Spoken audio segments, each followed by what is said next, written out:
Hello everyone, I am CS Abanaz. Welcome to my channel Miraculous Taxes. आज के video में हम budget 2023 की बात करेंगे जो कि आज ही आया है। वैसे तो बजट में बहुत सारे न्यू प्रपोजल्स आए हैं, बट इस वीडियो में हम सिर्फ इनकम टैक्स से रिलेटेड कुछ चेंजेस डिस्कस करेंगे। ये बजट के इनकम टैक्स प्रपोजल्स का फर्स्ट वीडियो है, पार्ट 1 है। नेक्स्ट वीडियो में हम और भी चेंजेस डिस्कस करेंगे, तो स्टार्ट करते हैं। Budget 2023 Highlights and Analysis. Direct Tax Proposals Part 1. Major proposals in the Finance Bill 2023 that was presented today. First, Income Tax Rates and Rebate. Most important concern सबका यही होता है कि इनकम टैक्स रेट्स और slabs में कोई change आया है या नहीं, बिकॉज ये एक इंडिविजुअल को काफ़ी अफेक्ट करते हैं। आज के बजट में इनकम टैक्स स्लैब रेट्स में कोई भी चेंज नहीं आया है यदि आप ओल्ड टैक्स रेजीम फॉलो करें, जो अभी तक आप फॉलो करते आए हैं और जिसमें आपको डिडक्शंस भी मिलते हैं।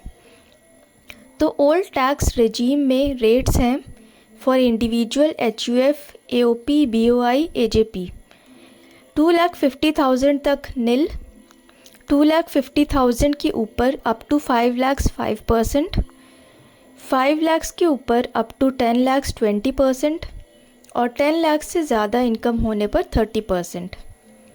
सीनियर सिटीजन्स जो कि 60 ईयर्स या प्लस हैं बट 80 ईयर्स से कम है, उनके लिए भी स्लैब सेम ही है ओल्ड रेजीम में।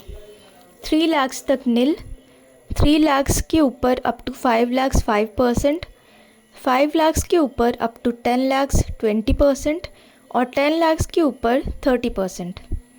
वेरी सीनियर सिटीजन्स जो कि 80 ईयर्स या प्लस हैं, उनके लिए स्लैब है ओल्ड रेजीम में 5 lakhs तक नील, 5 lakhs से ऊपर अप टू 10 lakhs 20% और 10 lakhs के ऊपर 30%। अब आते हैं टैक्स स्लैब पर। यदि आप न्यू टैक्स रेजीम ऑप्ट करते हैं, इसमें मेजर चेंजेस आए हैं, स्लैब चेंज हुए हैं। 3 lakhs तक आपको कोई भी टैक्स पे नहीं करना होगा।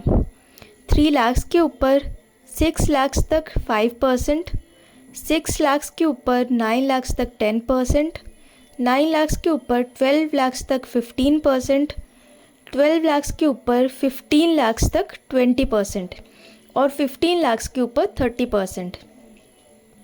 देखा जाए तो टैक्स रेट्स कम है न्यू टैक्स रेजीम में, बट आपको इसमें कोई डिडक्शंस नहीं मिल सकते। जैसे आप कोई इंश्योरेंस पॉलिसी लेते हैं, PF में कंट्रीब्यूट करते हैं, हेल्थ इंश्योरेंस लेते हैं, कोई इन्वेस्टमेंट करते हैं, उन सब का कोई भी डिडक्शन आप क्लेम नहीं कर सकते under section 80C, 80D etcetera. ये डिडक्शंस आप ओल्ड टैक्स रेजीम में क्लेम कर सकते हैं। न्यू टैक्स रेजीम ऑप्ट करने पर ईजी रिटर्न होगा फाइल करने में, कोई कॉम्प्लिकेशंस नहीं होंगी, बट आपको डिडक्शंस का बेनिफिट भी नहीं मिलेगा। सिर्फ सेक्शन 16 के अंडर सैलरीड एम्प्लॉयज़ को 50,000 का स्टैंडर्ड डिडक्शन मिल जाएगा या फिर फैमिली पेंशन का डिडक्शन मिल सकता है। आज के बजट में ये भी कहा गया कि अब न्यू टैक्स रेजीम ही डिफ़ॉल्ट टैक्स रेजीम होगा। यदि आप ओल्ड टैक्स रेजीम को फॉलो करना चाहते हैं तो आपको ऑप्ट करना होगा रिटर्न फाइलिंग की ड्यू डेट के पहले।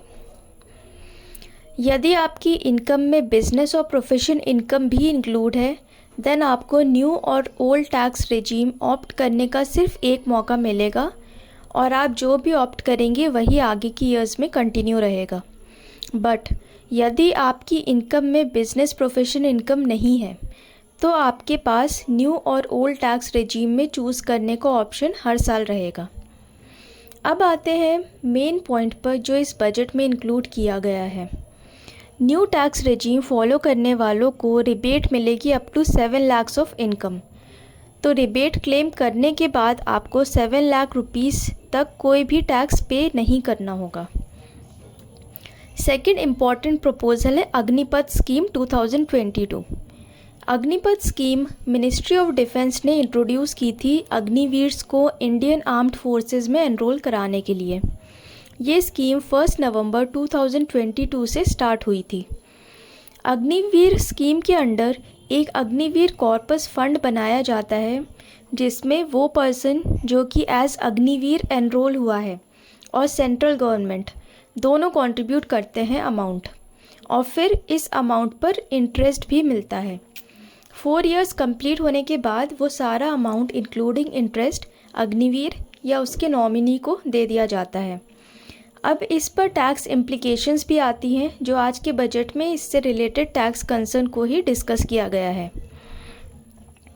सेक्शन 10(12)(c) के अकॉर्डिंग जो भी अमाउंट अग्निवीर या उसके नॉमिनी को रिसीव होगा अंडर दिस स्कीम वो एग्जेम्प्ट रहेगा, इस पर कोई भी टैक्स नहीं लगेगा। सेक्शन 80(c)(h) के अंडर अग्निवीर को डिडक्शन मिलेगा उस अमाउंट पर जो गवर्नमेंट ने अग्निवीर कॉर्पस फंड में कंट्रीब्यूट किया है अग्निवीर के लिए। इस पर डिडक्शन इसलिए प्रोवाइड किया गया है क्योंकि under section 17 government contributed amount को अग्निवीर की सैलरी माना जाएगा। और एक इम्पॉर्टेंट पॉइंट कि सेक्शन 80(c)(h) का deduction Agniveer new tax regime में भी ले सकता है। Third point, presumptive taxation schemes.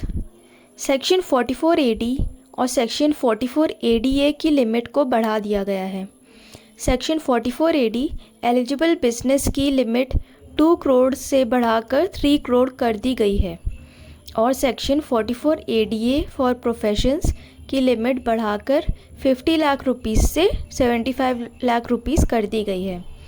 But दोनों में ये कंडीशन है कि cash receipts during the year up to 5% of the turnover और ग्रॉस रिसीट्स ही हो सकती हैं। इसलिए अब आपका बिजनेस टर्नओवर यदि 3 करोड़ रुपीज़ तक है तो आप सेक्शन 44AD के अकॉर्डिंग सिर्फ 8 या 6% ऑफ द टर्नओवर पर टैक्स पे कर सकते हैं। सिमिलरली आपकी प्रोफेशनल इनकम 75 लाख तक है तो आप सेक्शन 44ADA के अकॉर्डिंग सिर्फ 50% ऑफ द ग्रॉस रिसीट्स पर टैक्स पे कर सकते हैं। Fourth point, cooperative societies. Cooperative societies से रिलेटेड 3 मेजर चेंजेस आए हैं। First, section 194(n). अब cooperative societies without paying any TDS up to 3 crore rupees cash withdraw कर सकती हैं। Second, penalty under section 269SS and 269T। Section 269SS and 269T में loan, deposits या repayment cash में up to 20,000 ही allowed था। इससे ज़्यादा कैश ट्रांजैक्शंस पर पेनल्टी लग जाती थी। अब इस सेक्शन में कुछ चेंज किया गया है। Primary agricultural credit societies PACS और primary cooperative agricultural and rural development bank PCARD के केस में यहाँ पर लिमिट 20,000 रुपीज़ से बढ़ाकर 2 लाख रुपीज़ कर दी गई है, जहाँ पर डिपॉजिट, लोन या रीपेमेंट PACS या PCARD और इनके मेंबर्स के बीच हुआ है और यदि अमाउंट 2 लाख से ज़्यादा है तो पेनल्टी लगेगी। Third, section 115BAE। New manufacturing cooperative societies को मोटिवेट करने के लिए इस सेक्शन में कंसेशनल रेट प्रोवाइड किया गया है। न्यू मैन्युफैक्चरिंग कोऑपरेटिव सोसाइटीज़ को सिर्फ 15% टैक्स ही देना होगा। अब हम आते हैं अपने वीडियो के लास्ट पॉइंट पर, न्यूज़ एजेंसी। अभी तक इंडियन न्यूज़ एजेंसीज़ को जो एग्जेम्पशन मिलती थी सेक्शन 10(22)B के अंडर, उसको विड्रॉ कर लिया जाएगा और कोई भी एग्जेम्पशन नहीं मिलेगी। तो आज के लिए बस इतना ही। बजट पार्ट 2 वीडियो में आपको और भी टैक्स प्रपोजल्स के बारे में डिटेल्स प्रोवाइड की जाएंगी। Till then, have a nice day and thanks for watching.